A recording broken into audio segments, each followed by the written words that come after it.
യേശുവിൻ്റെ ക്രൂശീകരണത്തെ ഞാൻ ഹൃദയത്തിനകത്ത് റിസീവ് ചെയ്യുമ്പോൾ എൻ്റെ കൈ ക്രൂശിക്കപ്പെട്ടിരിക്കുകയാണ്.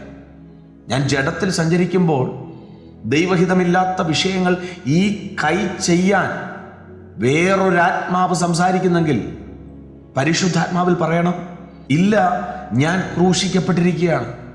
അതാണ് അപ്പോസ്തലൻ പറഞ്ഞത്, ഇപ്പോൾ ഞാൻ ജീവിക്കുന്നത് ക്രിസ്തുവിലുള്ള വിശ്വാസത്തിലാണ്. എന്തോ വിശ്വാസം? എൻ്റെ കൈ ക്രൂശിക്കപ്പെട്ടിരിക്കുന്നു.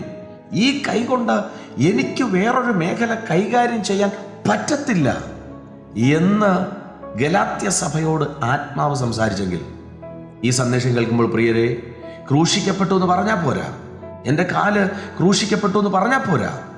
ഈ ദൈവത്തിലുള്ള വിശ്വാസത്താൽ ഞാൻ ഇടറിപ്പോകാതെ, ഞാൻ തെറ്റിപ്പോകാതെ, ഞാൻ ചെയ്യേണ്ടത് മാത്രം ചെയ്ത് ക്രൂശിക്കപ്പെട്ടവനായി ജീവിക്കുമെന്ന് അടിയുറച്ച് വിശ്വസിച്ച് സഞ്ചരിപ്പാൻ